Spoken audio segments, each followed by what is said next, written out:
to declare variables. To declare your variable, you need to have data type and variable names. So over here, we need to find the variable first. So first, we find the variable number. So all the variables is the same. Then we check for the sum. So over here, you see the S is capital letter. So basically, the capital letter and small letter will mean different things. So that's why you need to change this to small letter, and then it will now become the same. The next one will be fact even. So are the fact even all the same? Yes. Basically, you don't have to change the fact even. Okay, so now because you already find your variables, so what is the data type that suit your variable name? So now we know that it will be suitable for your variable names. So now you've already done your declaration.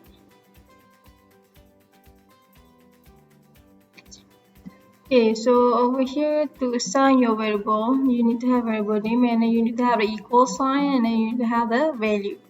Okay, so over here we know that we have three variables, but before that you notice that you have the y. So you need to check the variable outside the y if they have the equal sign or not. Okay, so basically we need to identify the variables. Okay, number, over here you have the number, sum, and outside the y you have the sum again, and then fact even, and then you have the fact even again. So over here, because you have three variables, basically you need to have three equal signs. So now you have 1, 2, 3, and then three equal sign will be in different variables. So this will be correct answer. Variable names. To check the validity of your variable names, you need to have, or you need to follow this condition.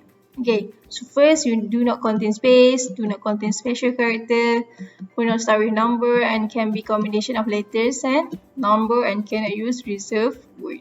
Okay, over here, basically you already know that you have number, sum, and fact even as your variable name. So now we check, are number valid variable names? Yes. Are some valid variable names? Yes. And then, okay, notice over here that you have the space, right? So basically, you could not contain space for your variable name. So that's why I put underscore. So if you change this variable, you need to change for the rest of the source code. So basically, you already finished about checking the validity of variable names. So basically over here, you will check if you have the input or not. Okay, so if you have the input, you will need to import Java utility.scanner. You need to have scan object, and then you need to check either you use the correct syntax for the input. Over here, do you have the input? Yes, because over here you have the c.next double. Okay, so if you had the input, you need to have import. So we put import before the class, and then we put the scanner object below the public static void main string. And then now notice that over here, number is in try. So basically, if the number is in, you cannot use the double. So that's why we need to change double to in. Okay. So basically now you settle about your input.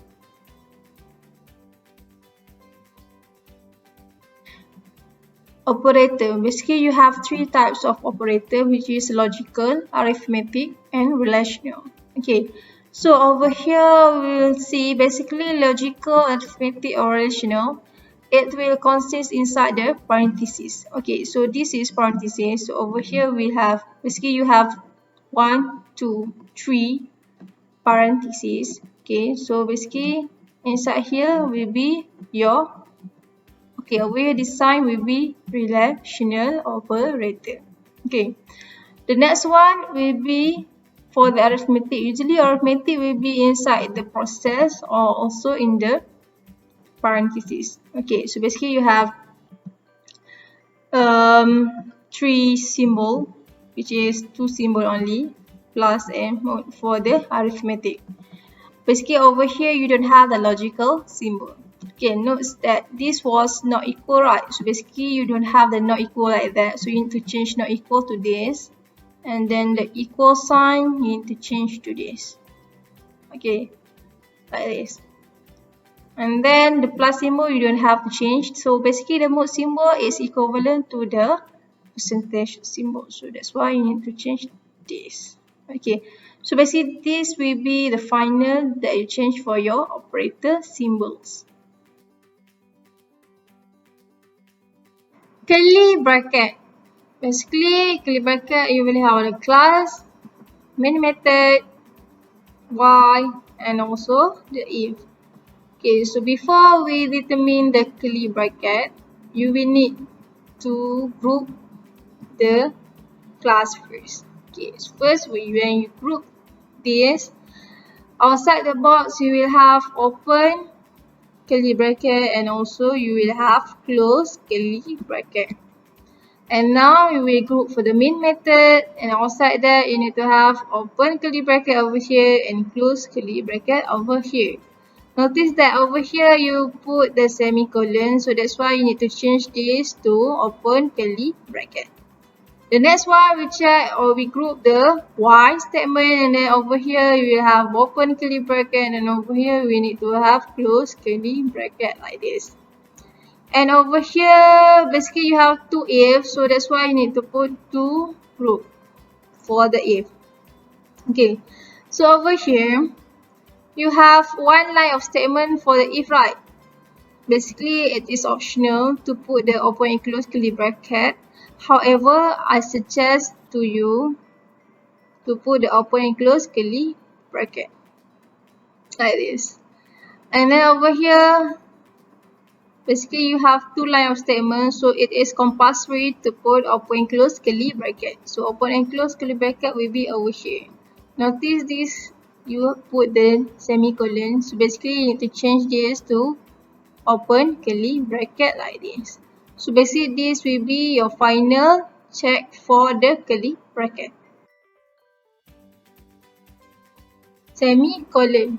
So we check every statement except the one that has the curly bracket. So over here basically you have the semicolon, no, no, yes, yes, yes, yes, no, no, yes, no, no, yes, yes, yes, yes, yes, no, no.